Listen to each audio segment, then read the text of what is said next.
Salam değerli abituriyentler. Bugün 17 May tarixində OTK-nın fizika fənnindən keçirmiş olduğu blok imtahanının suallarına baxacağıq. Gəlin başlayaq. Bir nömrəli sualda bizə deyir ki, yayın sərtliyini hansı cihazın köməyi ilə təyin etmək olar? Sərtliyin düsturu F bərabər kx-dan gəlir. K bərabərdir F bölünsün x. Mən burada qüvvəni ölçərəm dinamometrlə, x uzanmanı isə ölçü lenti ilə ölçsəm, qiymətləri yerinə qoyub sərtliyi tapa bilərəm. Yəni cavab olur 2, 4 A variantı. Keçək növbəti suala. Növbəti sualda bizə deyir ki, 32 nömrəli sualda naqilin müqavimətin temperaturdan asılılıq qrafiki verilir. Müqavimətin temperatur əmsalını hesablayın. R bərabərdir. Düsturumuz R0 vurulsun 1 plus alfa t düsturu ilə tapılır. R'in qiyməti var 5,2 bərabərdir. R0 5'dir. Vurulsun 1 üstə gəlsin alfa yoxdur. T'ni isə 10 verib. Buradan 5,2 bölünsün 5 bərabərdir. 1 üstə gəlsin 10 alfaya. Buradan sıfırlarımı çəksəm, ixtisar aparsam, 5,52 ilə 50-ni 2 ixtisar aparsam, burada qalar 26, burada isə 25 qalar. Bərabərdir. 1 üstə gəlsin 10 alfaya. Buradan vuraq mötərizəni açaq. 26 bərabərdir. 25 üstə gəlinsin 250 alfaya. Onda 250 alfa bərabər olar 1'ə. Onda alfa bərabər 1 bölünsün 250'yə. Bu da mənə verəcək 0,4 Kelvin üstü -1. Yəni cavabı götürərəm C variantı. 33. Sarğıçda cərəyan şiddəti 6 amperdən 2 amperə düşdükdə maqnit sahəsinin enerjisi 32 joule azalır. İnduktivliyi hesablayın. Deməli, I1'im 6 amperdir, I2'm isə 2 amperdir. Və maqnit sahəsinin enerjisi 32 joule azalır deyirsə, W2 bərabərdir. W1 çıx 32. Onda yazıram ki, W bərabərdir. L kvadratı böl 2. Görürəm ki, enerji ilə cərəyan şiddəti düz kvadratikasıdır. Nisbət qururam. W1'in W2'yə nisbəti bərabərdir. I1'in I2'yə nisbətinin kvadratına. W1 qalsın yerində. W2'nin yerinə W1 çıx 32 qoyuram. Bərabərdir. I1 6'dır, I2 isə 2'dir. Bunun kvadratı. Bu da 9 edir. Çarpaz vuranda W1 bərabərdir. 9 W1 çıx. 9'u 32'yə vururam. 8 yazsaq, buradır 298. Onda 8 W1 bərabər olur 298'ə. Onda buradan maqnit sahəsinin başlanğıc qiymətini tapıram ki, 3 dəfə 48'də 6 dəfə 36 düşür. Sonra da gətirib yerinə qoyuram. W1 bərabərdir L I1 kvadrat bölünsün 2'dən. 36 bərabərdir L vurulsun I1 kvadratım 36 edir, bölürəm 2'yə. 36'lar gedir, induktivliyi 2 Henry tapıram. Yəni cavabı götürürəm C variantı. 34. Kapillərdə qalxan mayenin kütləsi. Deməli, mayenin növündən asıdır. Kapillər burada mayenin kütləsi üçün M bərabərdir P bölünsün və ya F bölünsün J yazaram. F'i də açaram sigma L ilə, bölərəm J'yə. L'i də 2 pi ilə açaram. 2 pi bölünsün J. Deməli, radiusla düz mütənasibdir. Radiusdan tərs mütənasib səhvdir. Yəni 3'ləri atıram, 1, 2 olur. Cavabı götürərəm A variantı. 35. Durğun sudakı sürəti 6 metr bölü saniyə olan kater çay axınına qarşı hərəkət edərək 120 metr məsafəni 30 saniyə qət etdi. Çay axınına qarşı hərəkət edirsə V-ni tapanda V qayıqdan V çayın sürətini çıxmalıyam. Onda S bərabərdir VT. V-nin də yerinə V qayıq çıx V çay vur T yazsam. S 120'dir. Bərabərdir. Qayığın sürəti 6'dır. Çayın sürəti yoxdur. T zamanında 30 verib. 120'ni 30'a bölüb 4 taparam. 4 bərabərdir 6 çıx V çaya. V çayı da buradan 2 tapıram. Yəni cavabı götürərəm C variantı. Keçək növbəti suala. 36. Eyler-Venn diaqramına uyğun bəndləri müəyyən edin. Uşaqlar, qamma şüalanmada heç nə dəyişmir. Nə yük, nə kütlədədir. Ona görə birinci baxmalıyam ki, betada necədir. Betada uşaqlar, tutaq ki, x z'dırsa, bu beta mənfi çevrilməyə məruz qalanda x z plus 1 olur, amma A kütlədədir, dəyişmir. Qamma şüalanmada x z'dırsa, elə x z olaraq da qalır, yəni qamma şüalanmada dəyişmir. Nə yük, nə kütlədədir. Kütlədədir dəyişmir deyirsə, daha doğrusu yük ədədi. Yük ədədi aşağıya baxıram. Betada dəyişir, 1 vahid artır. Onda qammaya götürərəm. Neytronların sayı 1 vahid azalır deyirsə, bu betaya aiddir. Çünki qammada dəyişmirsə necə azalsın? Götürdüm ikinciyə. Kütlə ədədi dəyişmir, hər ikisində dəyişmir. Daha sonra nüvədəki protonların sayı dəyişmir, qammaya aiddir. Çünki betada bir vahid artır. Elementin yerini dövr sistemin sonuna doğru bir xana dəyişir, bu yenə betaya aiddir. 2, 5, 3, 1, 4 cavabı götürərəm C variantı. 37. Bir cins elektrik sahəsindəki 1, 2 və 3 nöqtələr üçün hansı ifadələr doğrudur? Birinci növbədə bir cins elektrik sahəsidirsə, bütün nöqtələrdə intensivliklər 1-dir. Yəni intensivliklərin bərabərdir. 2 ilə 3 də bərabər verir, bu düzdür. Gələk digər məsələyə. Uşaqlar, elektrik sahəsinin intensivlik xəttləri müsbətdən mənfiyə doğru gedir. Potensial isə müsbətə yaxın olan yerdə böyükdür. 1 ilə 2-nin müsbətdən olan məsafəsi eynidir. Yəni bunlar ekvipotensial səthdir. Ona görə 1 ilə 2-nin potensialı bərabərdir. Lakin 1 ilə 2-nin potensialı 3-dən böyükdür. Amma mənə elə bir variant vermədiyi üçün yalnız 4-ü götürərəm. Yəni cavab olar 3, 4, Y variantı. Keçək digər nömrəli suala. Deyir, gravitasiya sabitin vahidinin əsas vahidlərli ifadəsi. Baxın, F bərabərdir, düstur J vurulsun, M1, M2 bölünsün R kvadratı idi. Buradan J'ni tapanda alıram FR kvadrat bölünsün M1, M2. F newtondur.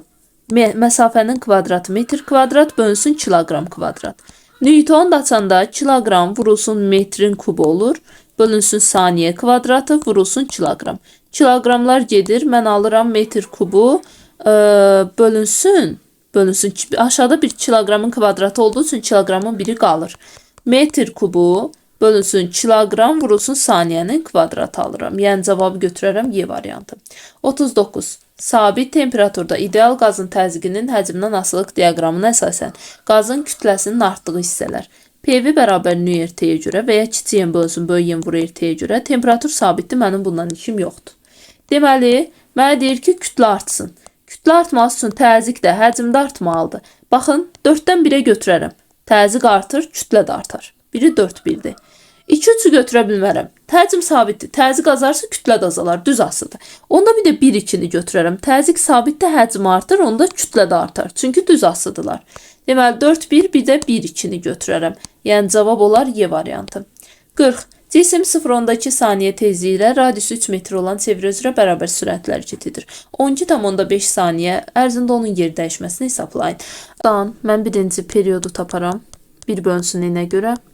1 bölünsün 0,2-dən 12-yə bölərəm, 5 taparam. 1 tam periyodum 5-dirsə, çevrəmi çəkərəm. Bu çevrədə 4 hissəyə ayıraram çevrəmi. Əgər bu 4 hissəni ümumi 5 saniyə gəlirsə, 5-i 4-ə bölərəm, hər hissəyə deməli 1,25 saniyə vaxt sərf edir. Bunu yazdıqdan sonra baxaram ki, bunun yer dəyişməsi nə qədərdir? 12,5 saniyə sonra. Tutaq ki, buradan başlayır. Təkrar A nöqtəsinə gələndə 5 saniyə gedir. Təkrar A nöqtəsinə gələndə 10 saniyəm getdi. Mənə də 12,5 lazımdır. Gəlir, baxın bu nöqtəyə. Bu nöqtə T bərabər T bölü 2 anıdır. T bölü 2 anında yer dəyişmə 2-yə bərabərdir. Erim də 3-dür, 2-yə də vuranda 6 edər. Yəni cavabı götürərəm, onda Y variantı. 41. Harmonik rəqs edən cismin koordinatının zamanda asılılıq qrafiki vermişdir. Bu cisim 48 cm yolu hansı müddətə gedər? L bərabərdir 4A kiçik T bölünsün böyük T düsturu ilə tapıram. Kiçik T-ni istəyirsə LT bölünsün 4A yazaram. O da bərabərdir. 48 santimetrim 0,48 metrdir. Vuraram. T periyodum 1, 2, 3, 4. 0,2'dir. 4 vurulsun. Amplitudum da 0,2 götürərəm. Bunun 2 sıfırınla bu gedir. Bunun sıfırını çəkəndə bunun yanına bir sıfır gəlsin. Deməli, ikilər bir-birini aparır. 48'i də 40'a böləndə düşəcək. Deməli, 1,2 saniyə. Yəni cavabı götürərəm Y variantı. 42. Doyan su buxarının həcminin temperaturdan asılılığı verilmişdir. 1-2 keçidi zamanı doyan buxarın sıxlığı və kütləsi. Birinci növbədə temperatur sabit olanda doyan buxarda konsentrasiya və sıxlıq da dəyişmir. Kütlə isə həcmdən düz asılı. Burada bir vəziyyətindən 2 vəziyyətinə keçəndə həcm azalır, onda buxarın kütləsi də azalmalıdır. Cavabı götürərəm D variantı. Gələk 43 nömrəli suala. Sabit maqnit və keçirici kontur verilmişdir. Hansı hallarda konturda induksiya cərəyanı yaranır? Aralarındakı məsafə dəyişsə uşaqlar. Məsələn, konturu sabit maqnitə yaxınlaşdırsa, kontur maqnitdən itələnir. Konturu sükunətdəki maqnitə konturu yaxınlaşdıranda yenə aralarındakı məsafə azaldığı üçün azalır. Eyni sürətlə sağa, eyni sürətlə sola hərəkət edəndə bunlar arasındakı məsafə dəyişmədiyi üçün cəryan artıb azalmır.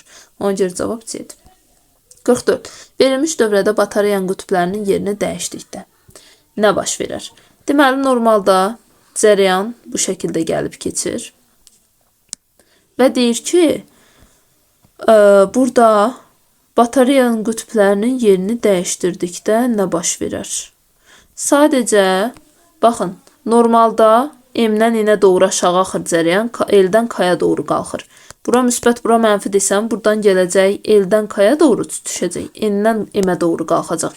Yəni, belə çıxır ki, qarşılıqlı təsir qüvvəsi dəyişməyəcək, çünki hər ikisinin əks istiqamətdədir. Sadəcə cəryanların istiqaməti dəyişəcəkdir. Baxaq görək hardadır. M-in naqilinə cəryanın istiqaməti dəyişəcək. Yalnız D-dir cavab.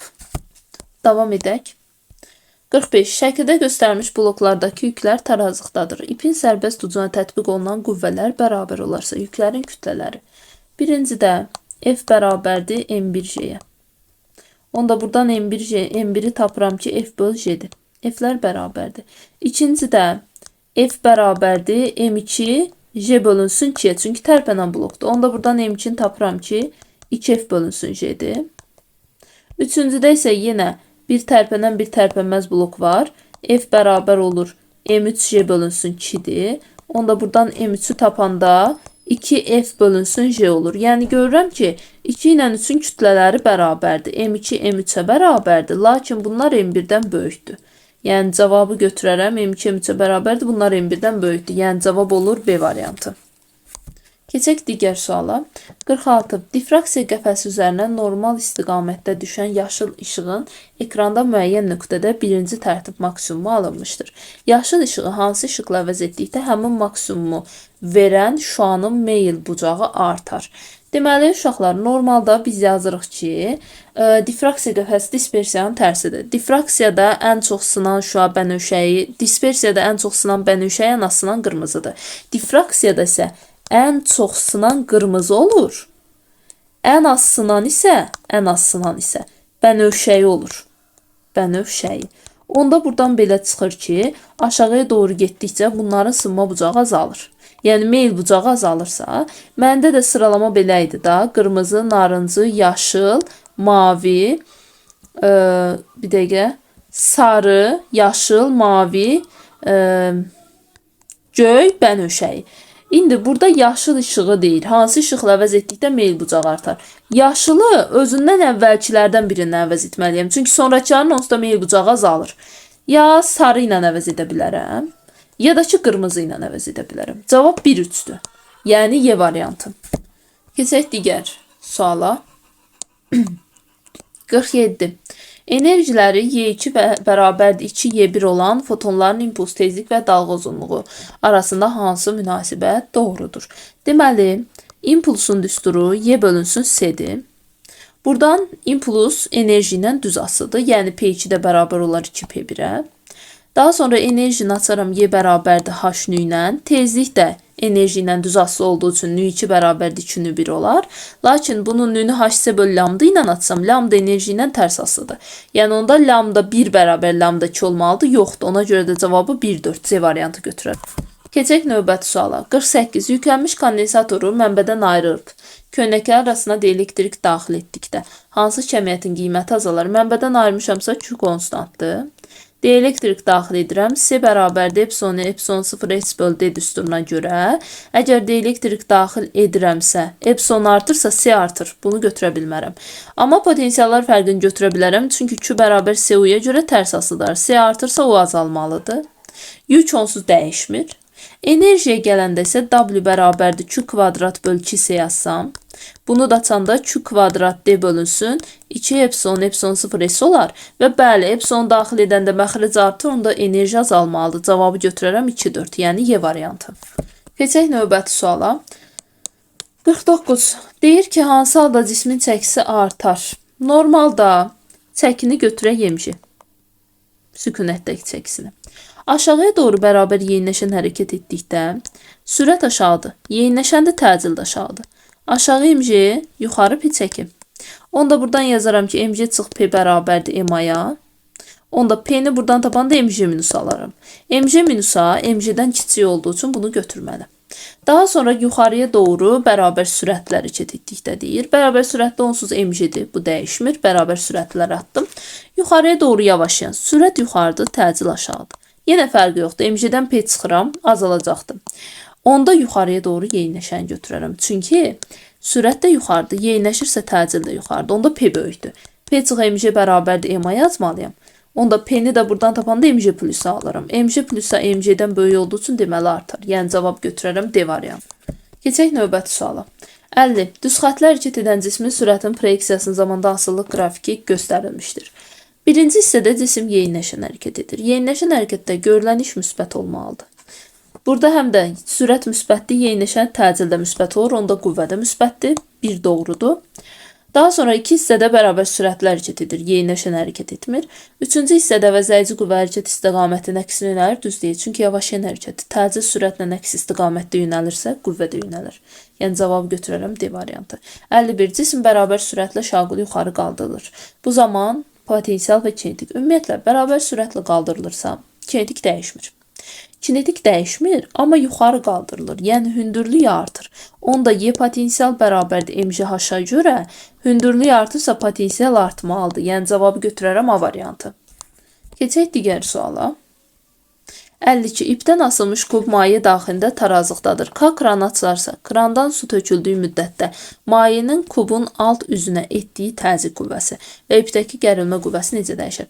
Mayenin təzyiq qüvvəsi F bərabərdir ρGHS-dir və bilirik ki, üst səviyyədən olan hündürlüyə baxırıq. Kran açılanda mayenin üst səviyyədən olan hündürlüyü getdikcə azalır. Yəni maye boşalır. Hündürlüyü azaldırsa mayenin, deməli qüvvə də azalır.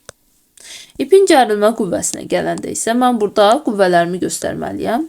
Deməli, aşağıya doğru bir mg göstərərəm, yuxarıya doğru isə bir T gərilmə, bir də yuxarıya doğru bir F arximed. Onda T bərabər olar, mg çıxılsın F arximedə. Cisim mayedə tamamilə batdığı üçün bir problem yoxdur. Lakin bu cisim su krandan nə vaxta qədər boşalır? Bu hissəyə qədər və həmin hissədə də yenə cisim mayenin daxilində olar. Batan hissəsinin həcmi dəyişmədiyi üçün ρVG yazsam. Arximed kütlə dəyişməz, ona görə T gərilmə də dəyişməz. Yəni cavab D-dir. Keçək digər suala. 53. Rəqs konturunda elektrik sahəsinin enerjisi maqnit sahəsinin enerjisindən 3 dəfə böyükdür. Yazıram W elektrik bərabərdir 3W maqnitə. Cərəyan şiddəti 3 amper olur. I bərabərdir 3 amper, 0.3 amper. Maksimal qiymət. Yazaram W tam bərabərdir. W elektrik, üzərinə gəl W maqnit. Belə edək. Maqnitin yerinə W elektrik bölünsün 3 qoyaram. Və ya W elektrikin yerinə 3W maqnit. Bu edər 4W maqnit. Tam açaram. L-M kvadratı bölünsün 2 ilə bərabər edərəm 4L kvadratı bölünsün 2. 2-lər gedər, L-lər gedər. I bərabərdir 2I. I-M bərabər 2 olar. Bu da 0,6 amper verər mənə. 54. Sabit temperaturda verilmiş kütləli bir atomlu ideal qaz üzərində xarici qüvvələr qaz üzərində 160 jol iş görür.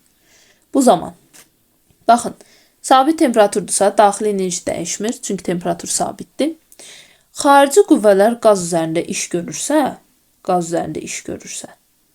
belə bir söhbət var. Qaza 160 jol istilik miqdarı alır. Və qaz 160 jol istilik miqdarını alır. Həcmi və sıxlığına gələndə isə həcmi sıxlığı dəyişməz. Yəni burada həcm və sıxlığa təsiri yoxdur onun. Yəni həcm azalmır, sıxlıq da dəyişir. Yəni qiyməti dəyişir. Ona görə 5 ilə 6-nı heç götürə bilmərik. Cavab 1-3-dür.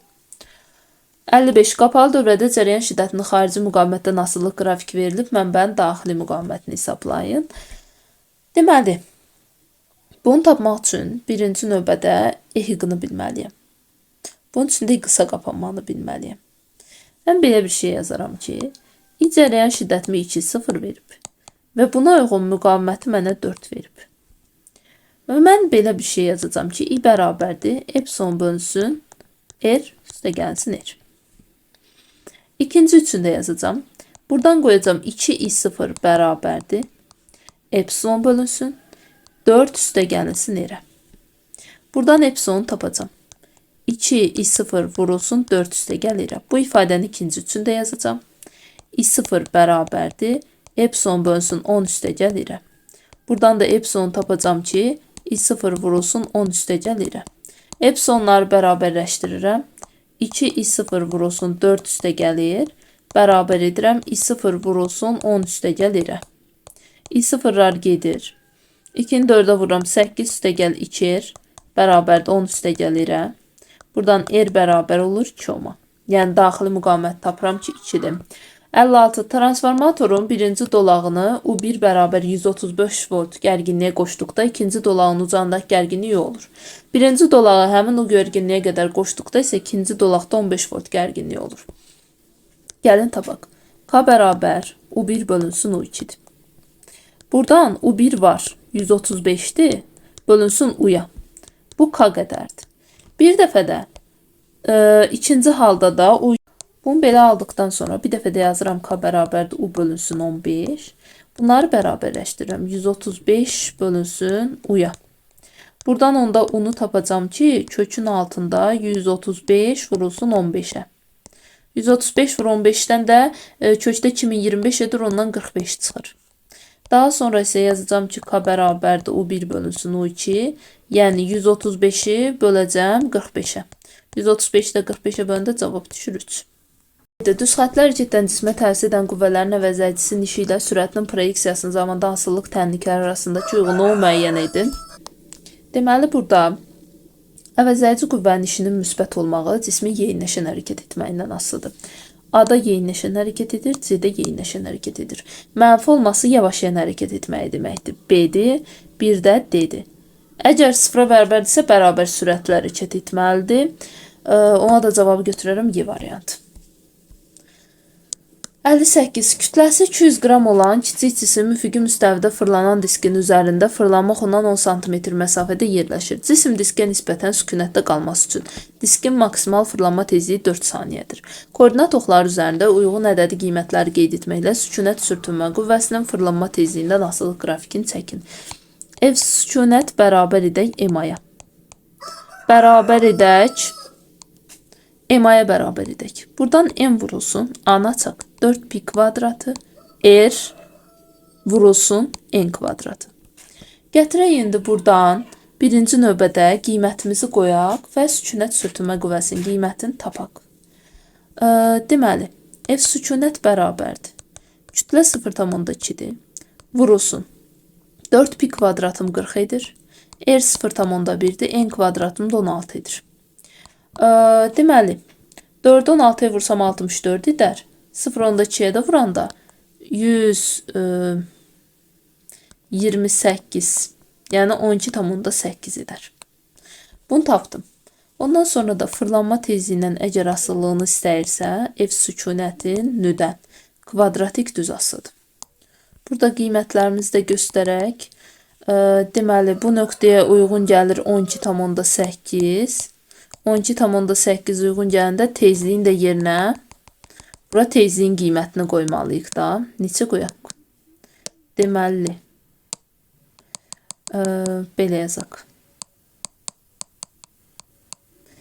Deməli, bura yazdıq 12,8. Onda tezliyi də tapanda tezliyin qiyməti var da 4'dür. Onda burada 4 qoymalıyam bu şəkildə. 59. Klinikada həkim xəstəyə toplayıcı inzalı eynək təklif edir. Xəstə hansı göz qüsuruna malikdir? Ümumiyyətlə uşaqlar, gözlərdə iki qüsur olur. Yaxından görmə və uzaqdan görmə. Yaxından görmə qüsuru olan göz uzaqdakı cisimləri aydın görə bilmir. Bu gözə həkimlər səpici linzalı eynək yazır. Amma uzaqdan görmə qüsuru olan gözdə isə burada yaxını görə bilmir. Yaxını görməyən insana isə toplayıcı linzalı eynək yazırlar. Deməli, o uzaqdan görmə qüsuruna malikdir. 60. Yaya bağlanmış kütləsi 120 qram olan cisim amplitudu 10 sm olan harmonik rəqs edir. Cisim 8 saniyə ərzində 4 metr yol qət edərsə, yayın sərtliyini hesablayın. Birinci periodu tapaq. L bərabər və ya tezliyi 4 ANT.